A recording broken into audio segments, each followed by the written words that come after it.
Welcome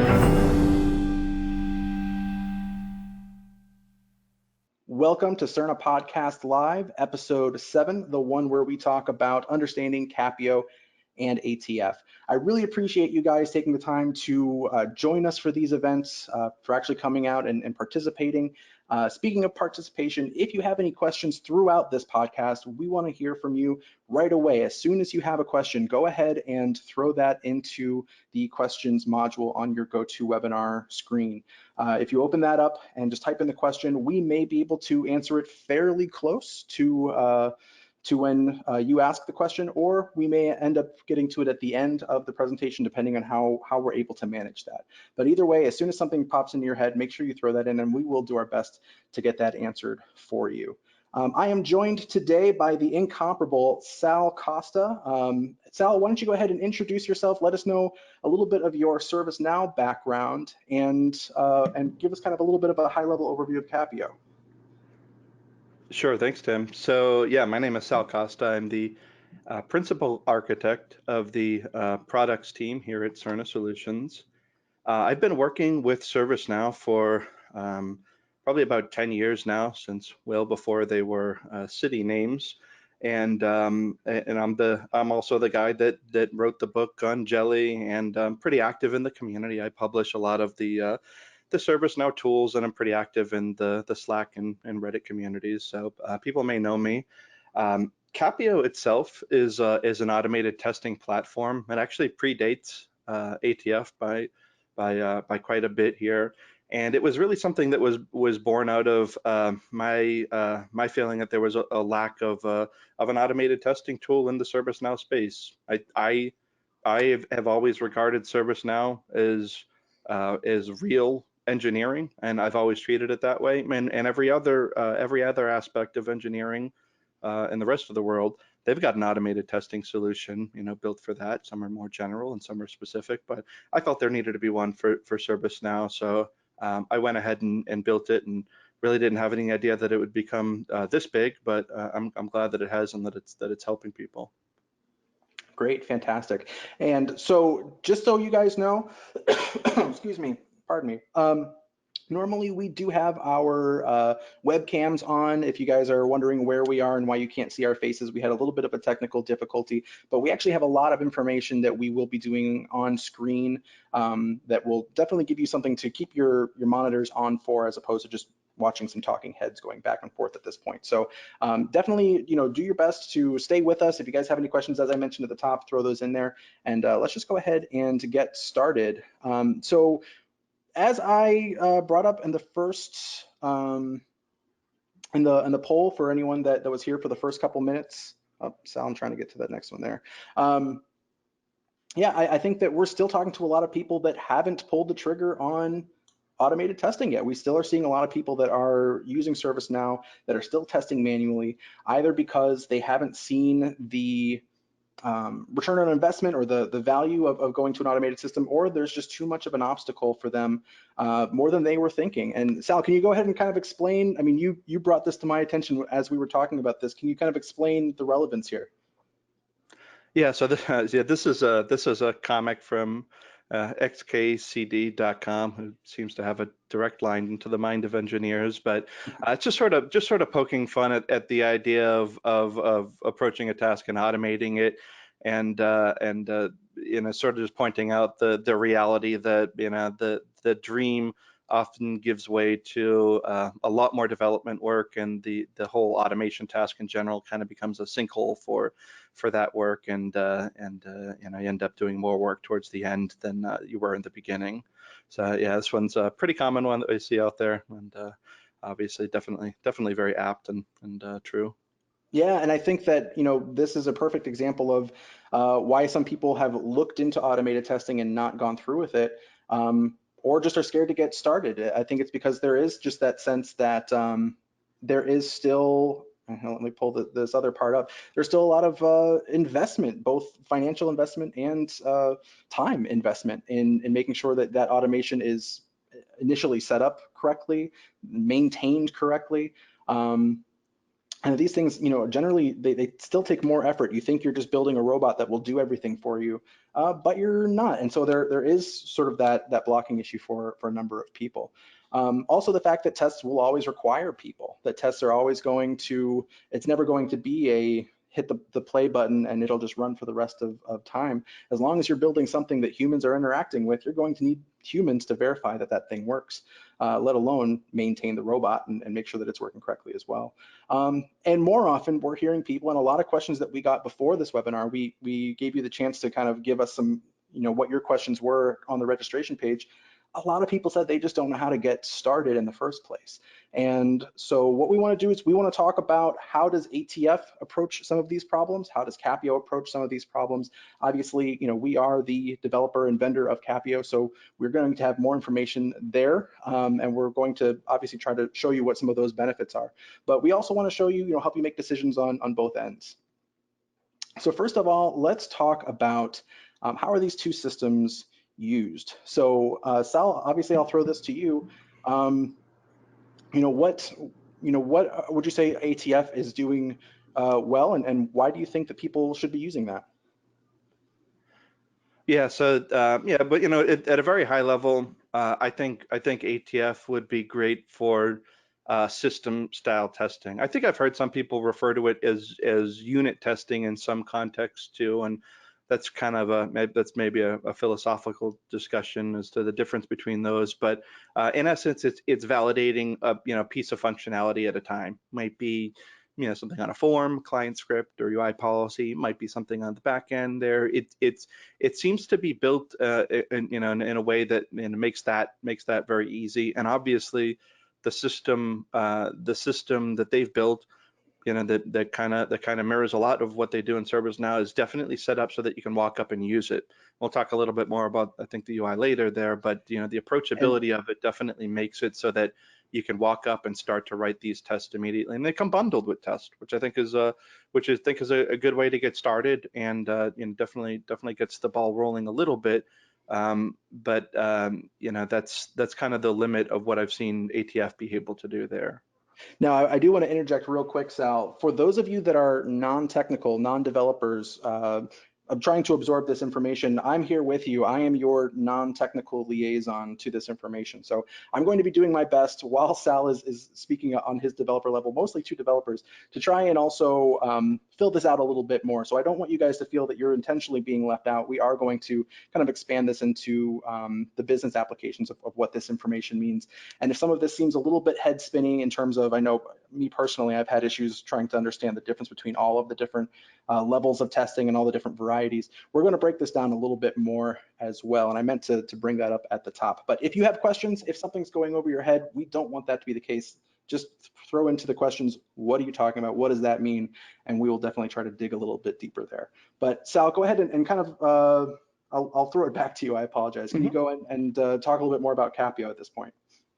Yeah, so in addition to the system testing, right, but validating the functionality at sort of the within the form type level, we go beyond that a little bit more. We've got a layer below that, so the lower level testing, unit testing, what I would consider pure unit testing, does exist there too. We've got a method for that. It's a little bit mature, so there's definitely a process that goes to these. We'll talk about a little bit more about that, but there is the capability to do unit testing.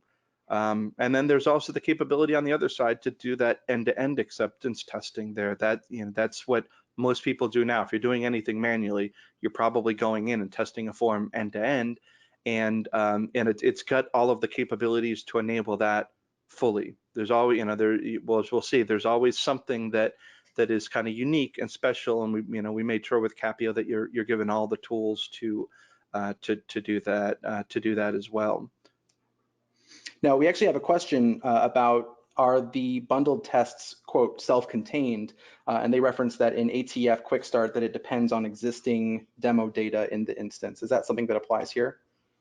I don't actually bundle test out of box, and we'll see why towards the end here. It's been my experience, even though we've built it multiple times, I've probably set out and built like 4 or 5 incident problem change type bundles, they were not useful for customers because of that reason. Like, you want to get in there and test it with your data.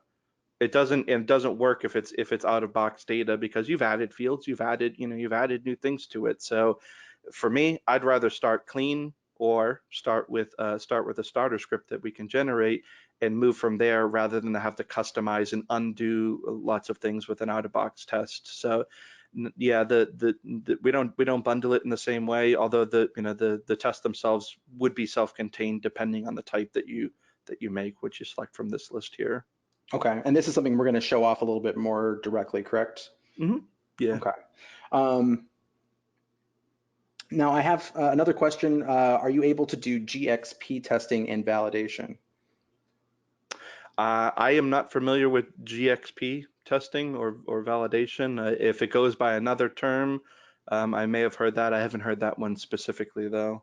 Okay, if you could give us a little bit more details, if we're able to get to that on this podcast, we'll definitely try to approach that. Otherwise, we may end up reaching out to you, to the person that asked that question. So essentially, what you're saying here with the information here is, if I understand, system testing is, I think some people call it functional testing. You're saying some people call it unit testing. There is a little bit of a disparity in the language and terminology in the testing world, especially between the ServiceNow specific environment and maybe more general versions of software engineering. But that ATF, functional testing does what you would imagine a test to do in the first place, which is make sure that that your functionality works, right? So why is it important on a business level, would you say, to have those other layers, those other categories of testing as well? Yeah, well, I mean, the main point with any testing is to validate the code behind it is working. So, in practice here, there are definitely cases where testing things at a smaller level, for instance, at a unit level, is easier to do than when it's deployed within a system, or when it's part of a greater process like an acceptance test. So providing the ability to test these at multiple levels just really gives the business or the end user more flexibility in how to increase that coverage there. So, just as a for instance here, if I've got a script include with a function that is kind of buried between, under UI actions and forms being set up in a correct way, that might be hard to get to. Might be hard to test that individual function. So if I can pull that out and run that function at a unit level and test it that way, I've cut out some of the system, I've come out some of the UI there. I'm able to validate that piece of code, and so now, I've increased the coverage there. Whereas if I were trying to do that through a system or acceptance test, it might be hard or impossible to do. So Hmm. it's having all of these at your disposal, which gives you the greatest flexibility to test the greater amount of code. We're not just creating tests just to say we have them. The point is to Right. validate the functionality. Now, I think that another way to kind of explain the business applications for this and why this is important is this hypnotizing little GIF here on the right. And the way that I understood it, and the way that you and I spoke about it, that a unit test would be, in this situation of what we're looking at here, would be the servos, the motors, the sensors, all the individual components of the gate. If all of those individual pieces work, that would be similar to a unit test. A system test would be more, does the gate work? Does the gate open up? Does it sense that a person is walking through? However, acceptance test is going to be, do all of these things work the way we expect them to when you put them all together? And in this situation, obviously not. We've got doors that are just constantly sensing each other and opening up and closing and creating a crazy loop, which seems to be an apt analogy to what it may be like for certain developers. Would you say that this is, something that a lot of people are running into in their business, and that's why we wanted to include all of those different varieties into that automation process?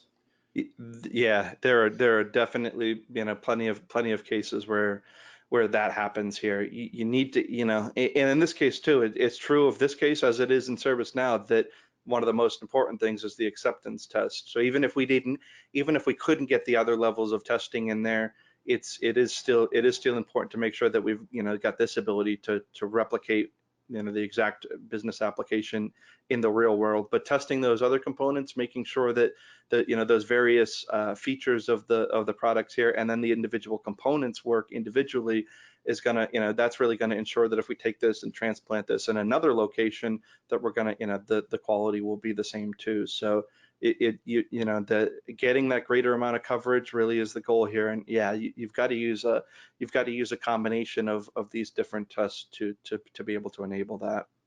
Okay. And we had a question. I'm going to read it verbatim. So, do I understand this correctly? Do the scripts that run when CapIO generates tests for me to get started, will they all pass initially? That depends. So if you're talking about the scripts that get generated through our tool, through our case creator tool, which we show, sometimes it doesn't, because there are discrepancies between what's configured in the system and how they end up running on the form, and it kind of goes to this example here, or this analogy here, that yeah, now if we were to just test a UI policy completely separate from the system, it might pass. But when I load that on the form, because of the way it interacts with other policies and other client scripts and the default values and the way the dictionary is created, it might be different. So, at this point, Case Creator is not able to understand things that happen on the client side, and there's definitely things that it doesn't recognize. But the goal for me is with those starter scripts to decrease the amount of work it takes to get to a running script. Sometimes they are perfect. Sometimes they do come out and they just work 100% out of the box here, but I would be investing my time in getting those starter scripts created, and then going through and making sure I put in the work to make sure that they're 100% passing at that they're set up correctly. So yeah, I would never expect it to run 100% passing right from creation. Okay. And if you, for the person that asked that question, if you need any follow-up, definitely feel free to punch that in, and we'll see if we can answer that any differently for you. So right now, let's hop into, what is covered. What do these two different systems do, Sal? Yeah, so with ATF, they cover the core system, I would say, pretty well. They've got abilities and commands to go in there and do things like forms and validate things on the navigation menu. They've even got some commands or test steps in there to validate portal and catalog, and there's some additional ones too, which are a little bit lower level, that let you do things like run scripts, and I think there's even things in there to execute some REST type commands to validate the API endpoints. So they've got a good core amount covered in there. In CapIO though, because my goal really was that the full end-to-end acceptance test, or at least that's the most difficult thing. I had to go much further. The first thing I guess to know is that that we are Selenium based here, and so that these commands, or the types of actions that we can do, are pretty much whatever a user could do in the browser. Clicking, filling a keyboard events, looking, pulling things off the screen, dragging and dropping, all that sort of stuff is part of what Selenium enables us to do. So with those core commands, we're able to do everything that ATF can do, and we can go further beyond that too. Anything having to do with any type of form or field or UI action is doable. Anything to do with list, the core components of ServiceNow is definitely doable. But there's a lot of one-off areas in ServiceNow, right? Anyone that's been using it for a while knows clearly there's a difference between knowledge base and a standard form, or service catalog and a standard form. And so all of those areas get some treatment as well too. We build out functions for those, as well as the reporting tools, things like related list and the chat and pop-up windows and modal windows, surveys, risk assessment calculator. All of these things get functions as well, because these are part of your process too. If I want to go through a whole change request process and I can't do the risk assessment calculator, I'm kind of stuck there, aren't I? So we had to enable all of those pieces. And frankly, after having done this for about 3 years now, and getting all of the feedback from customers that we've gotten, there aren't too many new commands that we add. Occasionally there's a new piece of functionality in ServiceNow, or there's a unique way that we find a client has customized the instance, and we'll add a function in there. But as far as the core pieces that affect 99% of all end-to-end processes, we've got them pretty much covered here. So what's the benefit then for someone, if CapIO is built on Selenium, what's the benefit of going with that as opposed to just kind of building your own tests in Selenium if that's something you're able to do? Yeah, you could certainly build out the same thing in Selenium. You could go through and do that. However, the focus or the type of development that you're going to find you're working on mostly is in maintaining those commands and doing that low level work. The way we've built these, we've exposed it so that people can just kind of go in at a almost like a business level and assemble the cases using commands that match the type of action that they would do in ServiceNow. So it's much like with ATF. ATF has kind of done the same thing. They know what people do, and they called it that way. Obviously we've done a bunch more, but writing it at that level allows you to focus on building a test case rather than building and maintaining a framework. And I can give you a personal testimonial from the people that maintain our framework that it's very hard to do. When ServiceNow comes out with new versions and also patches come out, we've got to maintain the framework. We've got to maintain it across three versions of ServiceNow as well as four major browsers. And also, by the way, the browsers in Selenium are changing too. So there are a lot of dimensions to keep track of here. Whenever a new version of the browser comes out, there may be a new version of the driver. We got to make sure that those work and those are bundled in there correctly. So it's a big process. There's a lot of regression testing that takes place in there. And I'll just say frankly, there's just a lot of hard work and sometimes some misery that goes into maintaining those functions because it just is so tedious, and there's just a lot of different things we got to make sure we cover. Yeah. And when you, when you talk about that maintenance, I think that's something that we've in the marketing side have frequently called the future-proof testing, right? That you're Mhm. able to build certain tests in CapIO. And ServiceNow is not only are they amping up how often they're doing their version upgrades, but they're also going to be supporting the previous versions less at this point. I think it's going to be, they're going to be requiring you to be up to date more often. And so that's, something to think about. If you're maintaining your own system, how much time goes into keeping those tests from breaking every single time you have that version upgrade or patch. And then if you guys are curious about a little bit more of a filled out side by side, we do have a handout available in the, if you look at the handouts module in the GoToWebinar panel. We did put together a little bit more of a side by side for CapIO and ATF in terms of what is available there and what are the differences. One of the things I know you mentioned is we have a certain amount of commands, and ATF has a certain amount of commands. I think we're up to about 500 commands that people are able to use. So I break into commercials every once in a while, guys. That's part of my job. I apologize if that offended anybody. But so now, Sal, when you're talking about all of this, what's the difference between how, when you're filling out the form in CapIO, how does that interact with ServiceNow differently than if you're interacting with a form in ATF? Yeah. So from what I've seen in ATF, because of the way it runs, it seems to be using from what I was able to reverse engineer, almost like a JavaScript bridge between the command and the page to execute the command. And to me, from what I saw, this was no different than going into the page and running a script that uses gform to set values in the form. And from if you're just looking at it, if you're watching it execute, it looks the same. It looks like what a user would do, but it's not actually doing those things on the screen. It's not actually doing that in the browser. It's just kind of, I don't want to say faking it. It's just going a little bit different path to execute it. A lot of the same things get triggered that normally would be when you do it as a user manually, but it's not exactly the same. In CapIO, because we use Selenium, it's a completely different approach. Selenium, automates the browser by sending events to it. So from the browser's perspective, it doesn't know whether a user actually clicked it or whether it was done through Selenium. It's really it's indistinguishable from the browser and the application standpoint. That to me is a little bit truer test, right? That you're gonna find that there are differences between using JavaScript to set a value and actually setting the value. There's different things that it reacts differently.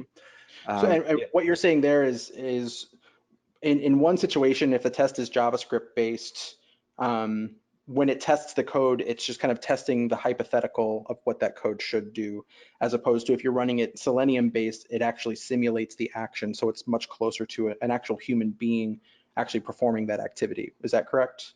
Yeah, and I'll give you an example. Things like setting a reference field. I can set a reference field through a script on the page, and you know, sometimes it will have no problem. But we've definitely seen this in practice. When I fill out a reference field and I get that pop up and I need to find that value in the list, sometimes it's not there because the search is broken, or you know, maybe the system is not working correctly. I think in a couple of times it was you know, there was additional scripts that were interfering. That's something that a user would see that this, you know, running a JavaScript command wouldn't see. So there's a practical difference like that, that there's just a difference in how those execute. There is a little bit more of a technical reason, you know, the way that the browser and JavaScript process events, you know, and then how they were attached can differ between the two. And so, you know, there's definitely things that might end up not being executed if it was done through, you know, Selenium or a native event, and then automating it through JavaScript. So that's why I also say, you know, that I wouldn't say that it's not a true test to, you know, to run some of those things in ATF, but you're definitely going to miss some components or some elements there. Sure, it's just more a wider margin of error essentially. Mm-hmm. We had a question. So can CapIO run the same test against two ServiceNow releases if I have sub-prod instances at a later SN release? It absolutely can. Yep. The commands are in or kind of they're independent from the ServiceNow versions. They've got an implementation in each version. So yeah, if you want to run the same test against two completely separate instances with two completely separate versions of ServiceNow, as long as the step is the same for both of the instances, that test will run. So if you're trying to fill out a field that's not on one, obviously that's going to fail. But if they're in the configuration of the system is identical, then it should execute and pass or have the same result on both instances. Okay, I think that makes sense. So let's talk about actually running these tests. One thing I want to do is oh, you know what? Sorry, I was thinking about a different slide. Yeah, so essentially right now, looking at test execution, I think that's something that a lot of people don't quite think about, and I think a lot of people assume that they are able to do something that they can't actually do in terms of the way these tests are actually triggered and the way these tests are actually run. So can you again kind of break down what you've seen in terms of you know, what how the ATF user would go about doing that versus what CapIO would be doing? Mm-hmm. Yeah, so in ATF they have bundled right within the application runners, and those runners are what is used to execute the test. It opens up in your browser in your session, and basically waits for a test to run, and it executes it within an iframe using that bridge that I mentioned a minute ago there, and you know, returns the results onto the test that executed. The kind of the drawback of the thing, you know, it's kind of obvious right there, is first of all, you've got to be there to start the runner or have it open on your machine. The other thing that was kind of it's a drawback there, you know, is that it takes over your session. So you really can't be doing anything else in that session while that's running. So it's got to be dedicated. I've seen some people try to come up with some clever workarounds for that, but at the end of the day, it's still got to be, you know, that it's still got to have that browser up and running, or multiple browsers up and running, I guess. And there's not really much else that you can do with it there. It runs when it runs. If your session times out, the test does not run. Some other things that I've seen is if there is a browser pop-up, it seems to stop the test as well. JavaScript is not able to or it's not able to get around those. So there are some drawbacks. The one thing I will give it is that it's incredibly easy to start the runner. You just click on it and run it. And if you're there while you're running your test, then everything's great. However, in practice, that's not really how people run automated tests. They want to be able to, you know, they want to be able to start it and schedule it and not really have to watch it or attend it. So with CapIO, we have a separate dedicated server. Obviously, it's Selenium, so it's got to be separate. But we've bundled that into its own server, and These run, they're completely disconnected. They usually run on a separate machine. It's very much like a mid server. It's not a mid server, but it's like a mid server in the way it's deployed and how people typically run it in their environment. And you need at least one of these. It's got to be there, and it's got to be active and responsive. You can't have multiple of these. So if you want to run these tests, multiple tests parallel at a time here, you're able to do that. You have seen up to 4. Typically, people have 1 or 2 in their production environment. But yeah, they're able to run those completely separately. And the benefits of that obviously are you can have it scheduled and run at a completely off time. Most of the time, the core or the most common configuration we see is that people run these tests full test every day after hours, so that they're able to make sure all of the day's changes are in, and not that it would, but that it just doesn't impact any of the other users using the system. So that's the most common one. We've got a lot of different ways that the test can actually be triggered.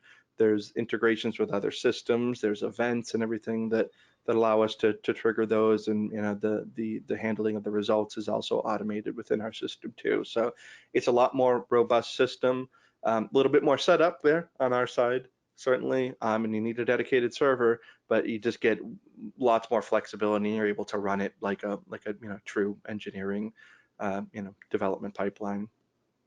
Okay, so like from a business breakdown, then the business benefits here, what you're saying is if you with one version, you're essentially running one computer for the duration of the test, correct?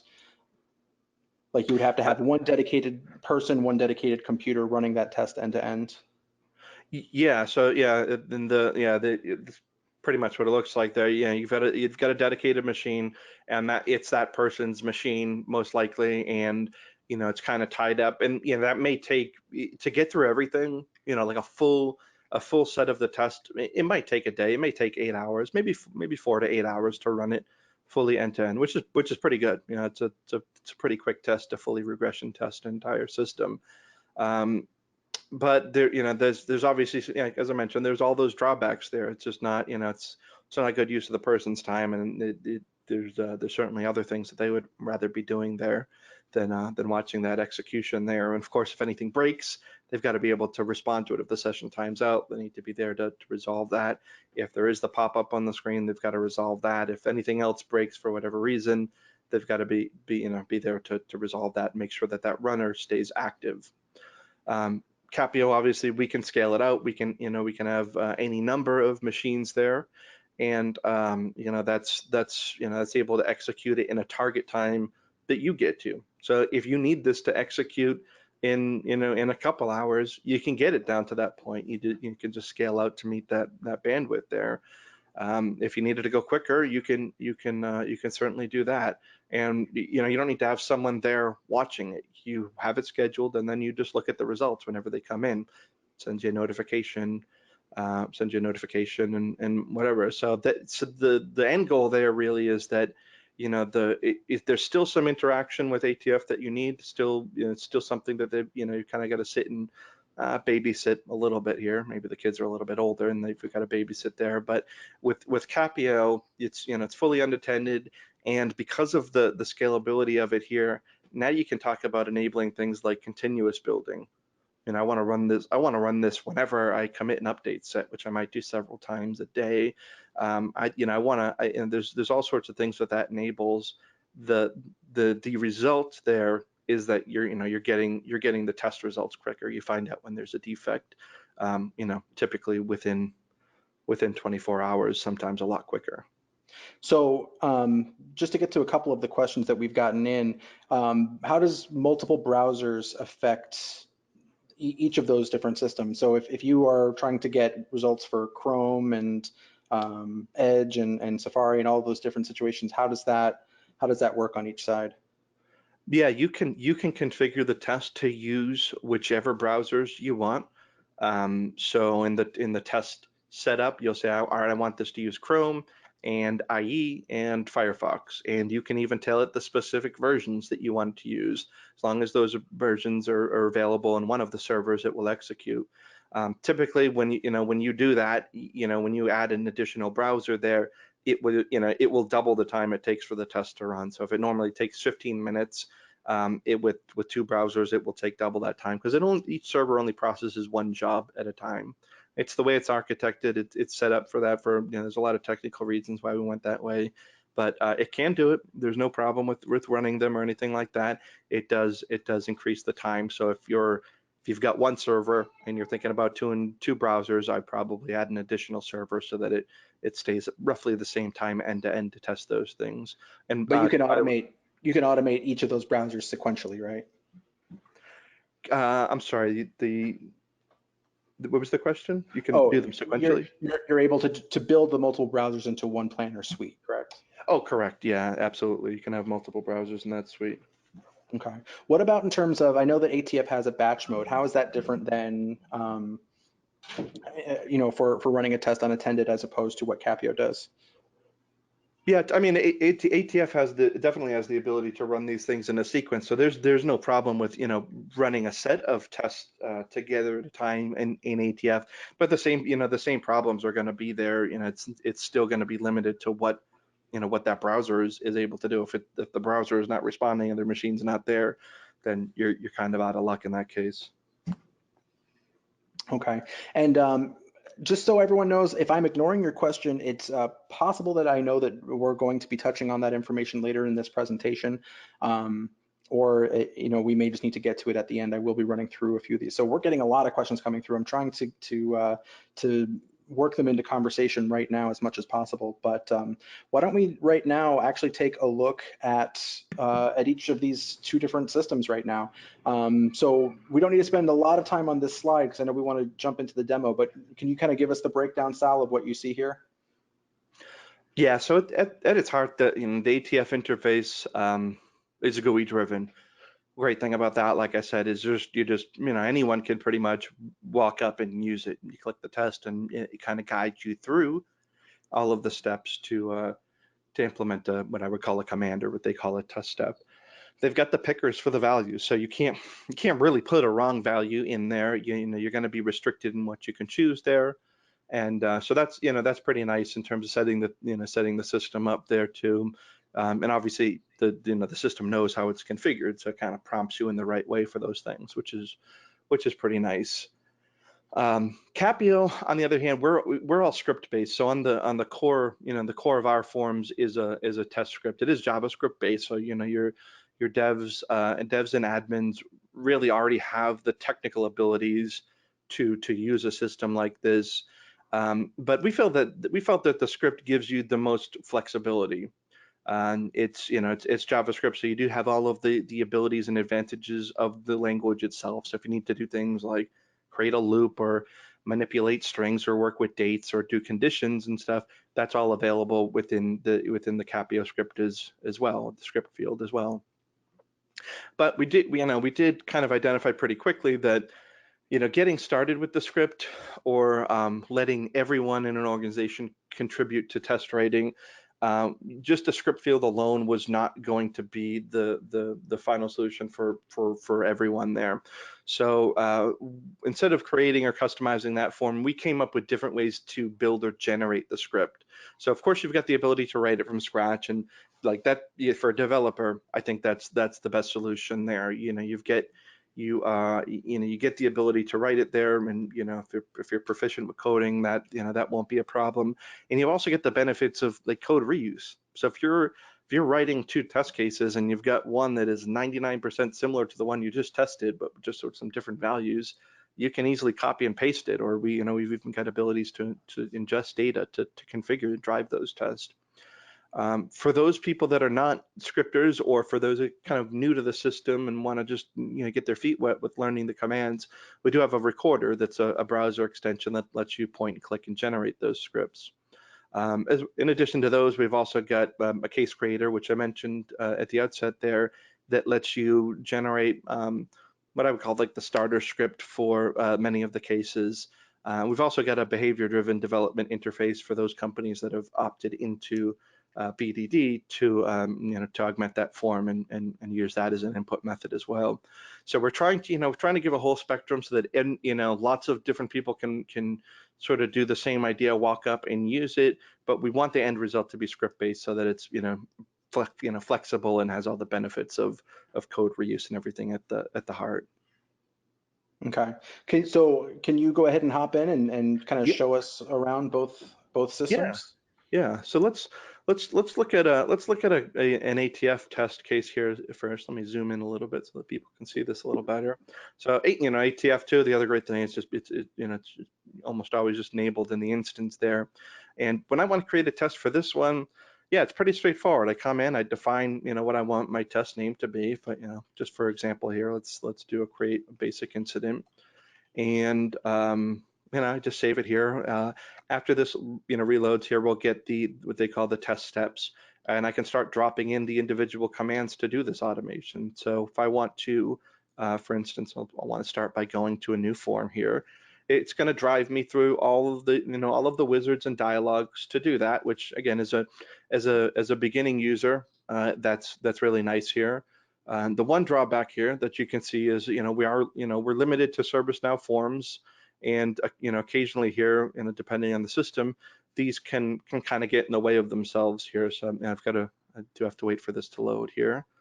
This one's taking an unusually long time here. So when I get into the step, and I'm prompted via variables for to pass in the parameters for this step here. So in this case, I'm wanting to do incident. So I'll expand this table view, search for incident.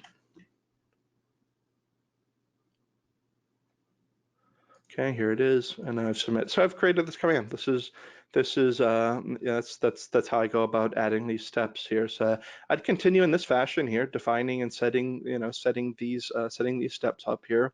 Obviously, I'd want to look through this and identify what are the functions available beforehand, so I know exactly what I'm capable of doing here. But I'm going to continue in this fashion here. Let's set some values, and this was nice here too. When it comes up, it does prompt me for the required fields, so it knows short description is required. So it forces me to fill this one in here.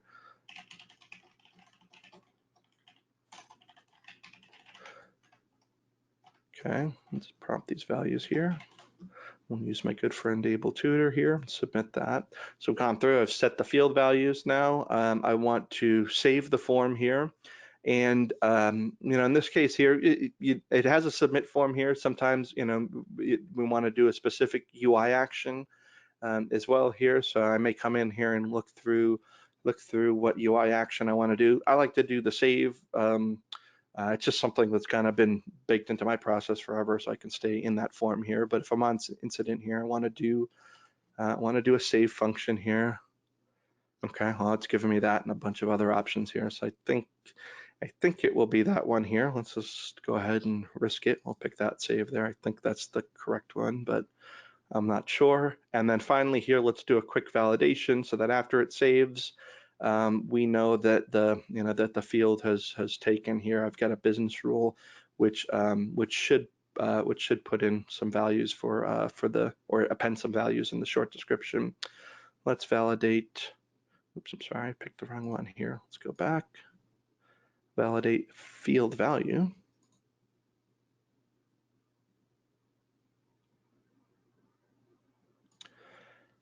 We just want to say that our short description contains the word test. It should be part of it. So this again, this is very easy, right? If I had never done this before, I'd be pretty thrilled with the way that that this was set up here, because I can't do anything wrong. It prompts me. I have to put in the correct values here. For advanced users here, this you're gonna immediately run into an issue here. And I've done four steps here. It's taken me about maybe a little over a minute to do these things here. When I'm doing steps for when I'm building out a test case, it's pretty routine for me to have 10 to 20 steps in a test case. So what I really want to be sitting here waiting for this dialogue here to load up and to kind of I wouldn't say it's a hindrance, but it definitely makes it a little bit more difficult to work with a large scale test here. This is not going to lend itself to that. The other thing too is that if I come in here and I want to change values for this, because the values are buried in variables, that's not an easy thing to find out or do or update those in bulk.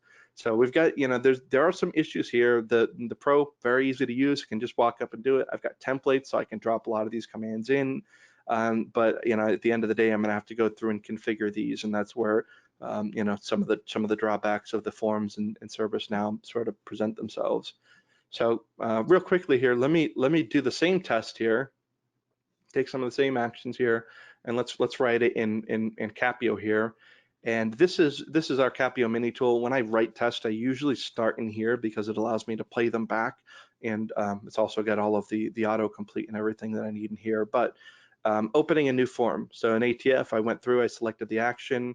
In CapIO here, I'm going to need to do a couple of things. I'm going to need to expand the menu here. So I need to, and if I'm working with this as an end user, I would need to expand it. I can't click on something I can't see, so I need to expand it. And then after that, I'm going to want to select the module there too. So I need to tell it to click the create new. Sometimes you can skip this and you can go directly to the URL there. That's another path that I follow. But generally, if I'm trying to simulate what a user would do, I want to do what they would actually do. So that involves going through the menu. When I'm on that form, and by the way, these commands have weights built in them. So when ServiceNow loads a page here, there is a moment after the page is ready that they'll continue to do things like run UI policies and client scripts and stuff like that.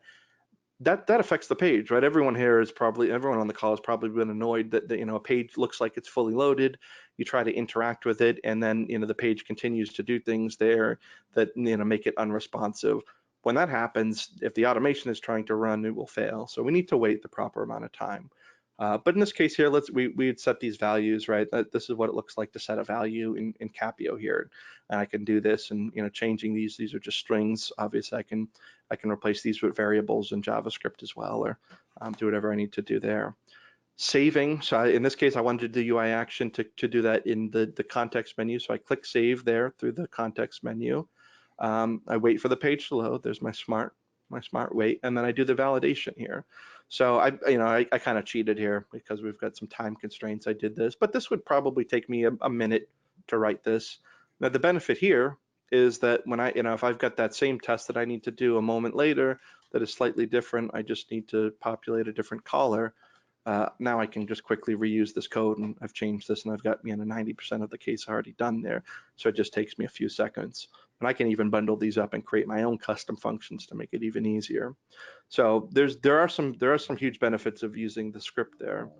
And then there's still the recorder that's out there too. And for a lot of cases where I've got to do things that are kind of repetitive, or I need to do a lot of validations on the form, I still use the recorder too myself, even though I can script it out. Sometimes I just don't want to type that much here. So and just to preface here, so what you were showing us before was sort of what some people call a pro code option for someone that's a skilled developer can go in and actually get the most customizable, the most unique results possible through going in and entering the code.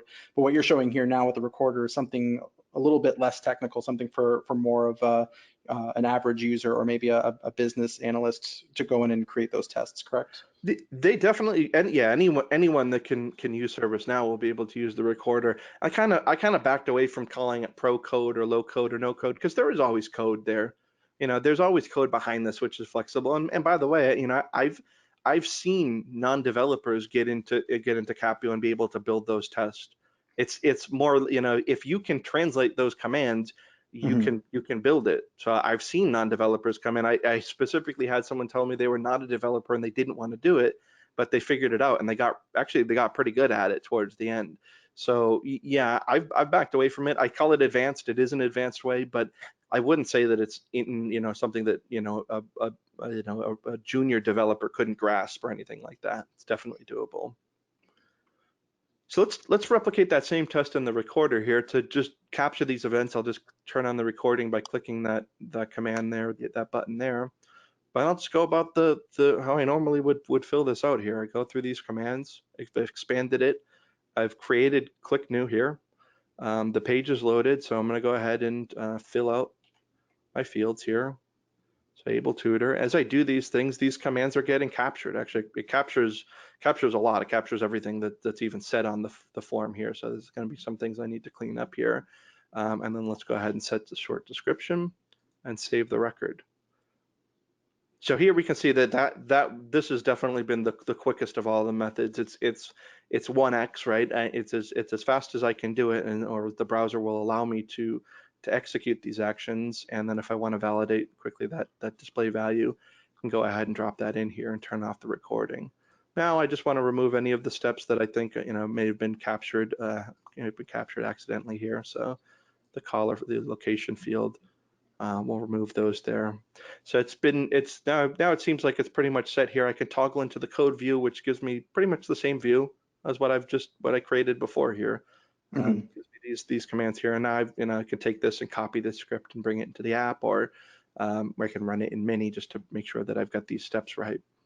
So this way, again, very quick to get started. Obviously, no technical skills needed here, but when I want to go and if I wanted to copy these or do that, do a similar test case, I've got to rerun the steps manually here. With the script, if I just wanted to toggle or change that, I can just tweak that script and in the app or on Mini. So 3 different ways to do it, and I think there's pros and cons to each of them. But the obviously with CapIO, I felt that was the most important thing was that it ended up in script, just to have that maximum level of flexibility there. Now, I'll let you know, Sal, we are getting a few questions now, and we had some questions before about um, how CapIO works with ATF. Are you able to import ATF tests into CapIO? Is there any way that those two devices actually speak to each other or work together? I can import ATF cases. We have an equivalent command for every test step that they have. So importing them was just a matter of translating those between them. Um, And yeah, that's really the only interaction we have with ATF. We don't run ATF command or ATF tests directly. ATF is not a runner that we support either. So it kind of starts and ends with that import ability, and that's it here. Although you'll see in this next section here that part of the reason why I think people end up not doing that is because the tests themselves may have they may not be exactly what they want. Now, with Case Creator, that's something that we have where we're able to just take those configurations that already exist. I know you've said that it can kind of pull some options in from ATF there. Is that true as well? It can, yeah. So case creator here, let me quickly show what that case creator looks like here. For this, yeah, there's a couple of different ways to pull in or create cases here. The most important one here, I think, is the system test there. Being able to generate that system test completely here just from the configs, right? If I pop in the table name and tell it, Now, yeah, can you let's. really quickly give, I'm pretty excited. A lot of us are excited about Case Creator. Can you give people sort of a high level overview of what this specific feature does? Yeah, so based on a template here, these are things that we've designed. It will go out and pull directly from the configurations in ServiceNow and try to generate the case for you. So depending on the type of template here, as I mentioned here, we do the system test. We can create unit tests. We can look at workflow context or import ATF here. These are the core templates. This will sort of drive what type of cases get created. And then depending on what you selected here, we can optionally configure some additional values here to tell it exactly how to create those cases. So in system test, for instance, here, I want to pull a config for each of these tables as it relates to the core table incident here, and I want to just go ahead and generate these. While it's running here, it will go out and look at the configs. It will look at the scripts and all of the metadata and try to come up with and generate a case here on the fly for us. You can see it came back. It pulled 46 of those configs here, and so now it's this is showing me everything that was configured in the system. And if I go into one of these cases here, we'll see that the results. this was one to validate a form layout. So you can imagine if we were to do this in ATF here with all of these different configs here, this would certainly take a while. And even in CapIO to do this manually would take a long time. This is very redundant work, although it's not terribly complex here. Most people that are on this will definitely understand this right away here. And we know what we're doing. It's still tedious to create something like this. So But this is having something you said you grabbed 46 cases and you just built those pretty much instantly. Yeah, within a few seconds here, that something like that will be created. So form layout, we can usually get pretty close on those things. Same deal with UI policies, right? UI policies are basically config driven, and so generating a test case to validate these is pretty straightforward as well. Where it gets a little bit more interesting and kind of theoretical are the things like business rules, things that are script driven, because the scripts are infinitely complex here, right? We have no way to know what's going to be in a script. So I had to create a system that will sort of look at the intent of the script and pick out actionable commands and create the script from that. And in this case here, I'll tell everyone here, my goal was not to get it perfect, because I know there's going to be a level of customization that I'm just not able to figure out or reverse engineer from a system like that. But if I can get this 50, 60% of the way there for you, if I can cut that work down in half, then I think it's a pretty good compromise here. So this is one that was an advanced business rule that was just setting a field here, just a dummy business rule, and this is what the result looks like for that, directly from the script, creating a test case for me. Mm-hmm. And what if these steps change? If these steps change here, so well, there's a couple options here. One, you can come in here and manually change these steps, right? So if I know that I don't want to do save anymore, I want to do update, I can come in here and I can change that manually there. We do link the test case itself to that configuration record. So the source record here, which was a business rule, has been linked to this test case, and the way we set it up, we can actually track when this script changes or runs on a schedule, and it just looks to see if that script changes. We want to update that or send a notification to that test case that this case should be updated as well. So here's the rule, for instance. Here, this is the business rule, and here is my setup and everything. And if I go to my script field here,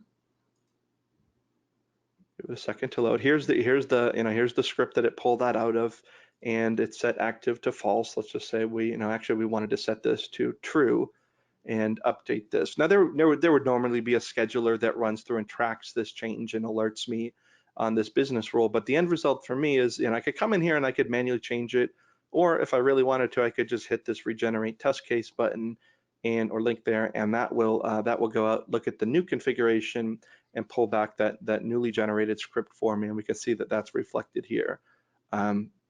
So on the surface, seems pretty simple, right? There's a lot of logic in there to be able to figure out what to pull out and how to parse those values. But at the end of the day, that's my goal really is to make this as simple as I can for the developers, because stuff like the system test is going to be a lot of tests, and they are going to change. They are going to change weekly or monthly. So you want to be able to keep track of these and make sure that your test cases don't get stale. Now, guys, I understand we're at the top of the hour right now. What I want to do is I want to just kind of finish up. We have basically one more section here that we can get through, which shouldn't take us very long. And I understand that a lot of you have been asking questions. If you're able to hang on with us, that's great. We will address every single one of these questions that we can.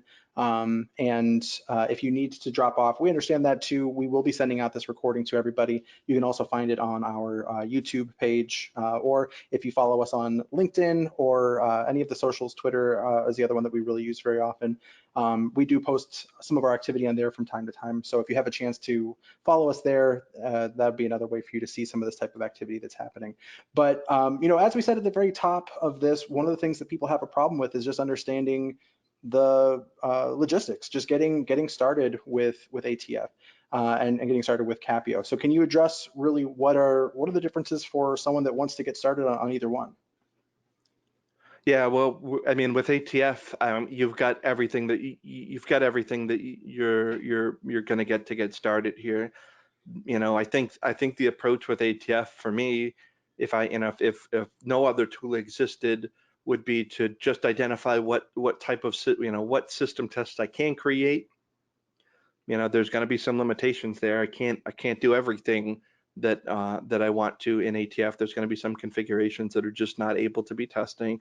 So I'd want to identify and just make sure that I understand the scope of what can be tested in ATF as far as the system test goes, and then just kind of just using that walk up and use it approach, just go through and start creating those. And I probably would have a list of things that I want to do and just kind of go down that checklist, and just hope that I'm able to get 50% to 60% of my things automated in there. I know there's going to be gaps, and I'm going to have to augment it with some manual testing, but that's really the approach that I would take with ATF. In CapIO, because it's obviously a much larger solution. There really isn't a walk up and use it. I would never tell anyone to just walk up and start using it and create cases. When we, when we use the system, and when, from our experience, we've kind of identified the best practices of how to try to integrate this into your system and to use it. And there's really a bunch of different levels that we would need to go down, from the top process level all the way down to the workflow level.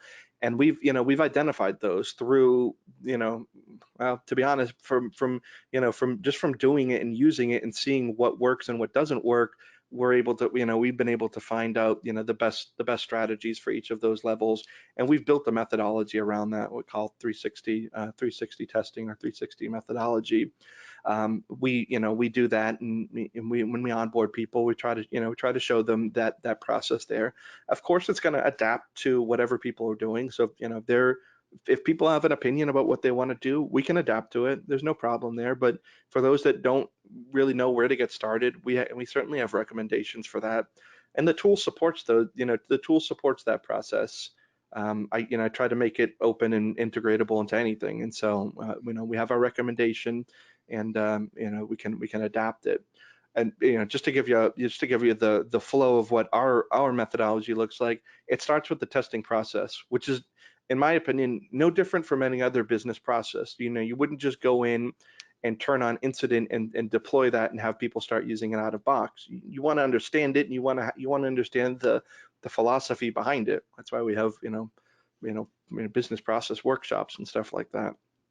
So I think testing is the same. There are testing processes which we've identified, and we want to give the whole team the view from 30,000 feet. So this over here on the left is kind of a sample of what that looks like here, with everything built in. And depending on your maturity and what you want to do, it may be a subset of this, but this is what it looks like, I'll put together here.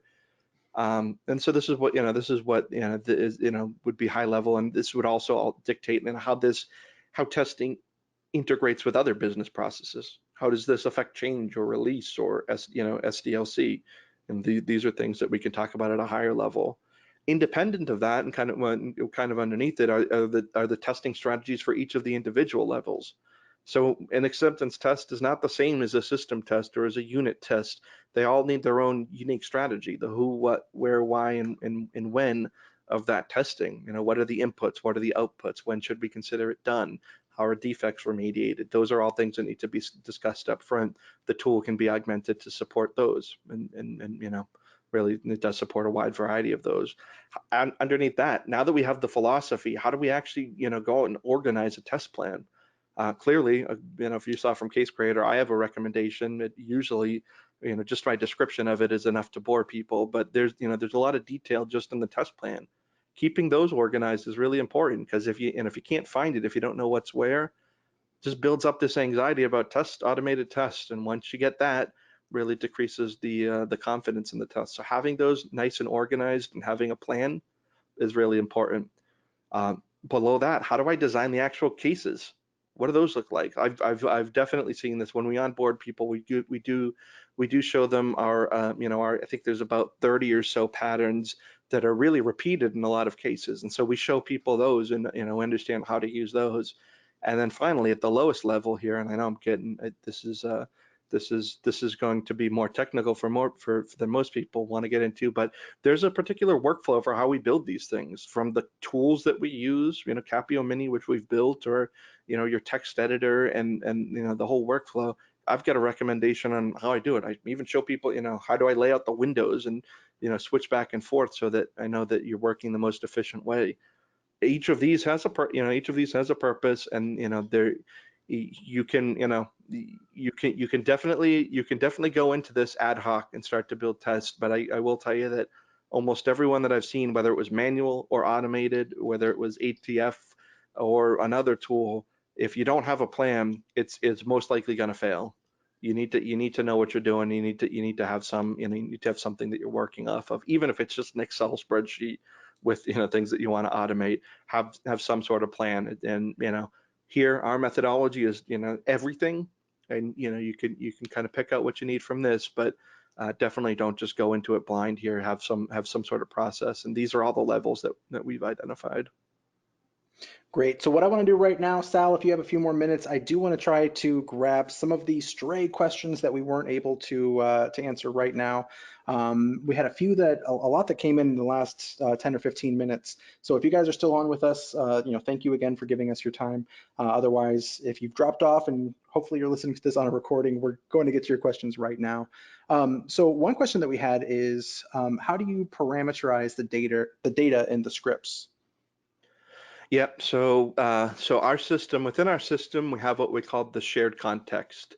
It's a variable that's accessible between all cases, and that allows us to plug in variables into our scripts. The data plugins, and it exists at two levels. It exists at the case level that allows us to specify data for a specific case. We can also expose it at the test plan level. That data that gets input becomes a variable that we can just use natively within the script. So yeah, that can come in from a couple of different ways. With the test case level, one of the cool features of that is that if you specify multiple sets of data, the test will repeat for each of those tests or each of those sets of data. So if I have a lot of different permutations that I want to do, but the steps stay the same, I can parameterize that and use variables and use that data driver to just replicate or rerun that test multiple times. So yeah, and that data at the test plan level, that can also come in a variety of ways. You can hard code it in. We've got kind of like a little Excel grid type layout there. It can run from a script too. So if we want to pull this in real time when we execute the test, if I want to pull values from the system or generate fake data, whatever I may want to do, that can come in a variety of different ways there too. But they're all just variables, and just kind of goes back to the heart of the fact that it's in JavaScript there, and gives us that flexibility.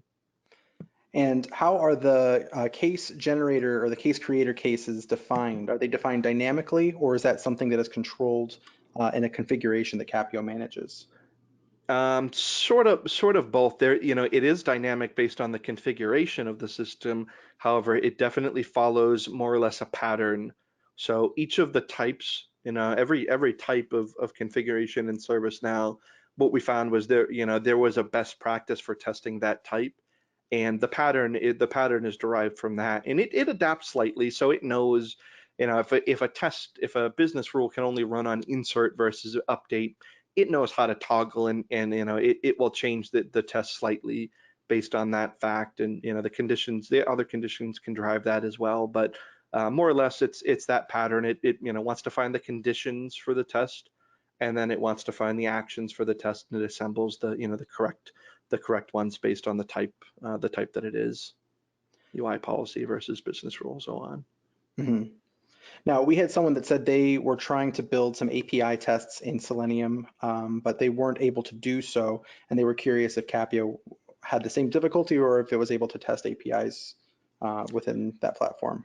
Yeah, if by APIs you mean like the RESTful endpoints, then yes. So and we're not using Selenium for it either. So part of the benefit of the server is that I mentioned there's like some flexibility there. we can expose other types of functionality in our tests. So we can go beyond just the functional tests in Selenium, and we do expose RESTful type interfaces, so that if we want to test if we want to test like the ServiceNow endpoints or a custom endpoint that I created, or maybe I want to integrate with another third-party system, we can use those low-level commands in there to do those actions. So yeah, the RESTful interface was one of them there too. We can do other things too, like send an email. That's not a functionality of Selenium at its core. We've extended the framework to do that. We can run things like PowerShell. And then another client of ours just recently had a need to validate things in Active Directory. So certainly not a functionality of Selenium, but we're able to build those commands so that they can use those side by side with the functional test, because sometimes it goes beyond ServiceNow in the browser, and we wanted to be able to we don't want to limit anyone, certainly. We need to selectively bring those things in, but we want to, in those cases, we were able to extend it to give people that ability.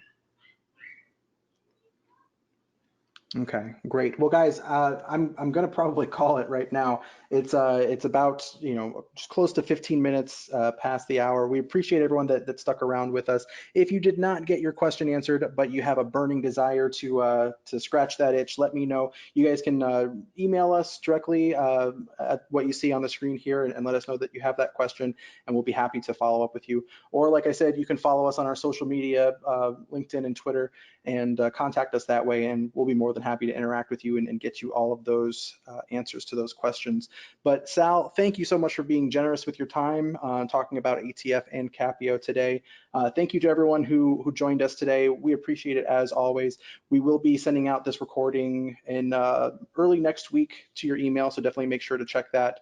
And hopefully, if you guys have any other questions, reach out to us, and we'll be happy to talk to you about anything ServiceNow related and talk to you about what else we're doing at Cerna Solutions. Sal, thank you very much. Thank you, Tim. Appreciate it.